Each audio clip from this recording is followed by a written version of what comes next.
আমরা মুসলমান জাতি এতটা অসহায়, গাজার এই পরিস্থিতি দেখে মনে হচ্ছে আমরা এতটা অভাগা।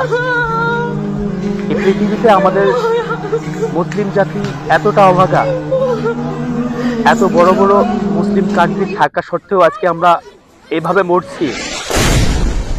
ফিলিস্তিনি সাংবাদিক খালিল আবু ইলিয়াস ফেসবুকে লিখেছেন, পড়ে আমার ভেতরটা পুরো কেঁপে উঠছে। মাত্র কয়েক ঘন্টা বাকি, এরপর গাজা এই পৃথিবী থেকে মুছে যাবে। তিনি লিখেছেন, তখন আমাদের শুধু বেহেশতেই খুঁজে পাবে। বিদায়।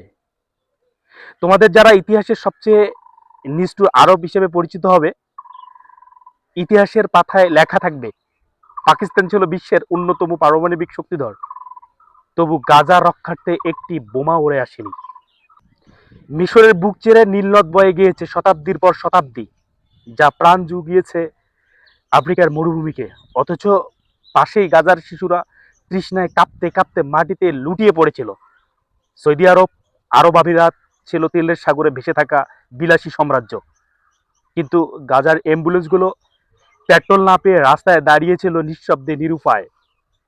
নীরবতা যেন তাদের একমাত্র আর্তনাদ। সর্বোচ্চ আশা প্রত্যাশার অসংখ্য চোখ তাকিয়েছিল তুরস্কের দিকে, নেতৃত্বের স্বপ্নে বিভোর উম্মার দাবি করা মুখপাত্র।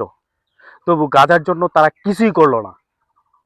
না রসদ সামগ্রীর সাহায্য, না সামরিক সহযোগিতা, না নিরাপত্তা নিশ্চয়তা, না কূটনৈতিক আগ্রাসন।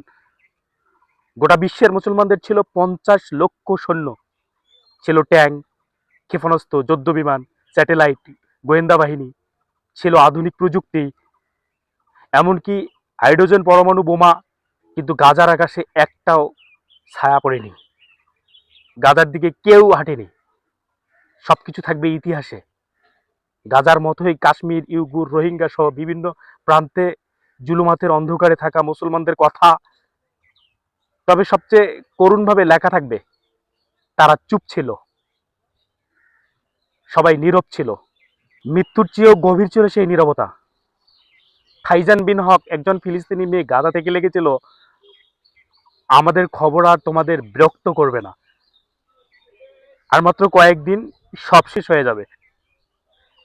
আল্লাহ যেন তাকে কখনো ক্ষমা না করেন, যে আমাদের নিপীড়নের সময় নীরব থেকেছে।